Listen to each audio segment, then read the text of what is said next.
Hi everybody, welcome to my channel. I'm so excited because today I'm doing my first ever movie review. So here's the thing. I love movies, okay? I could watch them all day long. I love watching TV. That's just who I am. I like getting immersed into the story, okay? Okay? And I'm actually a bigger horror fan, so I decided to go with 2020's Freaky, starring Vince Vaughn and Kathryn Newton. So if you don't know about Freaky, just FYI, I will be giving some spoilers, so let's dive in, shall we? So Freaky is a Blumhouse production. It only had a movie budget of $6 million, which for some, $6 million is a lot, but for a movie, not so much. It's a kind of smart idea in a sense because it makes the creator have to put in a little bit more creativity and not rely on technology and rely on the money. So they have to kind of work a little bit harder. But at the same time, it kind of keeps Blumhouse from losing money. So I get why they do it, especially because horror is not like the main thing. Like, not everybody likes horror, right? The director and the creator of this is actually Christopher Landon, who also created Happy Death Day and did play a role, helped produce, played some kind of role in making Paranormal Activity. That's what I know him for, sticking out wise. He's done way more than that, but those two are the ones that I'm just going to bring up right now. He claimed on his Twitter that these two movies, Freaky and Happy Death Day, are part of the same universe, so I'm sure we are to expect more from these movies. So Freaky was released on theaters on November 13th, which actually follows the storyline. I believe leaving my own personal rating at the end and heads up for spoilers because I'm giving a full rundown, okay? The one thing I enjoyed about what they're going for, these two movies, is that it's taking something that we're already kind of familiar with, the concept of, in the case of Happy Death Day, it was like Groundhog Day meets interdimensional horror, and in this case, Freaky, and as you can guess, meets Freaky Friday with a twist of some hints of Scream. At least that's what I got from when I was watching it. So the movie opens up with a classic horror scene of some high schoolers talk about an urban legend of the Blissville Butcher. So one of the high schoolers' parents, they collect art, they're super rich, beautiful home, they even have a tennis court, and they have all this fancy art. Hint, hint. Well, they're talking about the Blissville Butcher who kills people, or kills teenagers at like high school dances and all that. So the butcher actually ends up showing up and he kills all the teens. The killings weren't bad. I thought the tennis racket through the head was kind of a little strange, but okay. You have to have like a lot of force to go in. Okay, but whatever. I guess I'm overthinking it, okay. As he begins to leave, right as one of the high schooler's parents, the rich, were about to come home, he notices that he sees what's called the ludula. The eye is shining bright red, and he gets a little too fascinated by it, and he ends up stealing it. That's kind of how that first scene starts. Well, then we're introduced to our protagonist, Millie Kessler. She lives with her grieving mother and her sister, who's actually a cop. Her father just passed away a year before. So we get the little backstory, and then as she goes on her day, we get to meet some of her friends, Nyla and Josh, who are her closest friends, and then we meet the mean gossip girl, who's like, gotta be 4'8". She's shorter than me, and I'm pretty short. Not the kind of girl you would think would be the mean bully, but whatever. And then she's got another bully that picks on her, calls her ugly, but okay. And of course we have to have her football crush named Booker. So I've really been struggling with his name, Butcher Booker. I have to be very careful with my enunciations with these names. Well, see, Millie's just your typical high school horror protagonist. At first she comes off as this timid, socially awkward teen. She's kind of weak. Like, that's kind of how you see her. She's kind of weak. She gets picked on mostly just for being ugly. Not being smart or anything or being a nerd. She gets picked on for being ugly, which, no offense, that girl ain't ugly. I'm sorry. If that girl's ugly, then I must, like, if she's ugly, I'm like, must be completely hideous. Because that girl is prettier than me. Well, Millie shows up late for one of her workshop classes, and that's where we kind of learn that she has a teacher who's a jerk. And that's the nicest term I can come up with without getting in trouble on YouTube. And we also learn that she's a naturally late person. Well, she ends up sitting next to her crush, Booker, who gives her advice to set the alarm 5 minutes early. Hint, hint, hint. FYI, I do know people that are naturally late. I tried to do this to them. It kind of worked, but it kind of didn't. I mean, I think they kind of picked up on the fact that we were doing it, but oh well.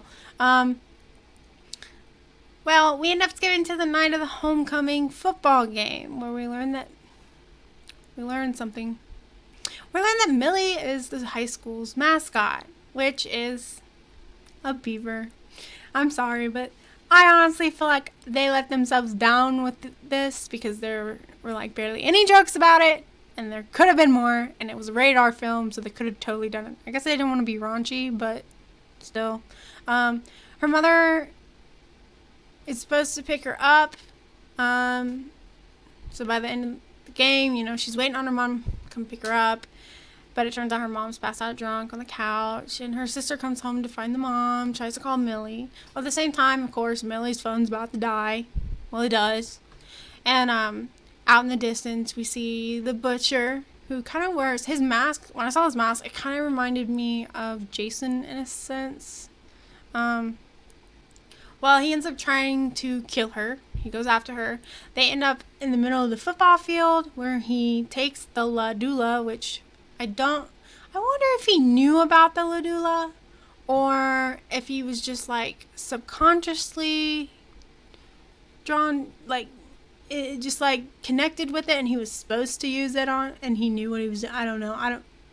They don't really touch on that. So he ends up stabbing her in the shoulder and he notices that he also got hurt too. All during the while we see flashes of almost like this Aztec pyramid style or Mayan. My ancient history is not as subpar as it used to be. But anyway, we see these flashes and we see like the full moon and we have clouds going against it. Well, it turns out that Millie's sister had shown up, and of course she's a cop. She had a gun on her. She shoots it up in the sky, scares the butcher away, helps Millie. Millie goes back to the police station, then goes back home. Okay, I guess no hospital or anything, but alright. And at midnight we see the stupid little pig alarm, which that pig alarm, I don't know why, but it really annoyed me. Leave a comment down below if you have an actual alarm at home, or if you use your phone, or like in this case I have a watch on my wrist. I'm just curious, like, that alarm pig kind of annoyed me, but alrighty. Well, it's midnight and we see flashes. Well, next thing in the morning, as the audience, we kind of can tell that something's not right. And we start to pick up on the fact that maybe that's not Millie. Which, if you've seen the trailer, you know it's not Millie.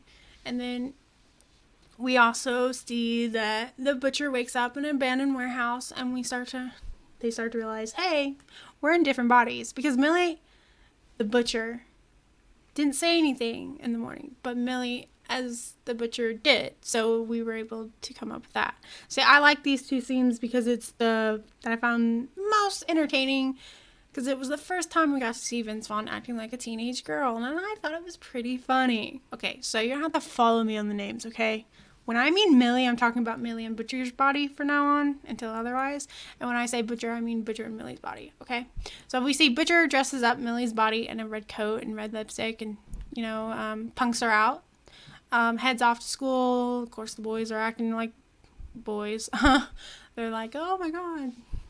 Jaw-dropping, okay? And then, because she was made fun of for being ugly, and then she comes into school one day looking all fine.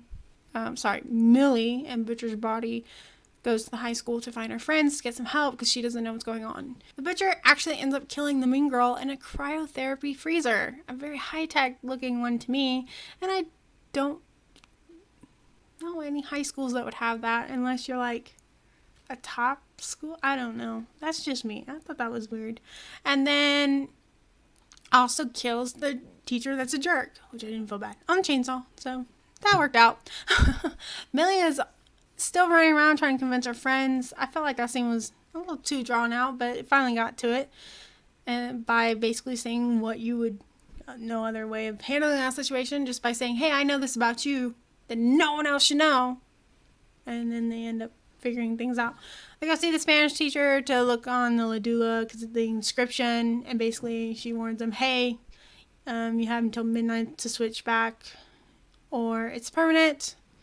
Well, Millie and her friends end up having Booker help her with the butcher, and they have the butcher tied up at Josh's house. Well, Nyla, Booker, and Millie try to go steal the Ladula from the police station, which he had dropped in the football field, while Josh watches the butcher at his house. Well, of course, his mom comes home, and she's like, what's going on? And there's a few jokes in there, here and there. And, of course, Butcher gets free and tries to kill him. And at the same time, we also have, like, this awkward scene of the Butcher kissing Millie in the Butcher's body. See what I mean? Booker kissing Millie in the Butcher's body. So that was a little weird. So as that, since the Butcher got free, he ends up getting the Ladula and then goes to the homecoming dance to commit some murders. It all ends up. And while Butcher's there in Millie's body, looking better than uglier, her bully and a couple other football players end up like ganging up on her, ganging up on the Butcher, and kind of, you get what I mean? I'm trying to find a nice, subtle way of saying this, but I think you can get what I mean by this. They're ganging up on her, okay? Well, the Butcher ends up killing them, which I have no sympathy for those characters because they were assholes. Can I say that? I'm just going to say it. Well, at the same time, Millie and her friends end up catching up with the Butcher after he's killed all these people, by the way. And, she has the alarm set for midnight. And right as she's about to stab him, the clock goes out and she missed the opportunity to stab him. Well, hint, remember what I said? We go back. Booker said that he sets his alarm 5 minutes early. Well, Millie realizes it still has 5 minutes to switch. So she stabs the Butcher. They switch back bodies. The cops end up showing up around the same time. Shoot the Butcher. We think he's dead. And then Millie ends up in the ambulance with Booker having a little chick flick moment. And then we think it's about to end. But it is a horror movie, okay? Millie's at home with her sister and her mom, and she notices that the back door was open. Well, the Butcher shows up, and he basically insults the crap out of her. I'm like, man. Talking about how weak she was because he's been in her body, and he knows how weak her body is. And, well, she learned a few things. It helped, I guess, being in the serial killer's body, but okay. They end up fighting, but in the end, Millie ends up killing the Butcher once and for all. The end. Overall, I would give this movie about 6 out of 10. That's where I'm sitting at. I feel like if you're not a horror fan, you probably would give it a 7 out of 10. Based upon the Rotten Tomatoes and IMDb, I'm sitting about where everybody else is sitting, so I thought it was a pretty good movie. I'm not sure how they're going to continue it, because considering I do feel like Vince Vaughn kind of was the reason why this movie was good, in a sense. Like, I feel like if it wasn't Vince Vaughn, it probably would have flopped. But I feel like because he's a comedian already, I felt like he brought that comedian that comedian style in there somehow. I think he kind of helped since he was playing the teenager. That was pretty good. And compared to, like, the Freaky Friday, like the old one with Jamie Lee Curtis and Lindsay Lohan, they're okay. It's okay compared to that one. I didn't think it was too bad. If you want to watch with your friends, I would say yes. So, yeah, it's not bad. Hear the jokes. See, I didn't say the jokes, so not full spoilers, huh? All right, guys. Well, please leave a like and subscribe. Please leave comments down below. Tell me what you guys thought about the movie. Did you like it? Do you like Happy Death Day better? Tell me. Let's be honest. Okay, you can be honest with me. It's all right. Nobody will know. Well, Unless I come on the screen and see your thing down below. But other than that, tell me, did you like it? What do you star it as? Would you say it was about a 6 out of 10? 7 out of 10? Would you say it was really bad? Yeah. Tell me how you felt.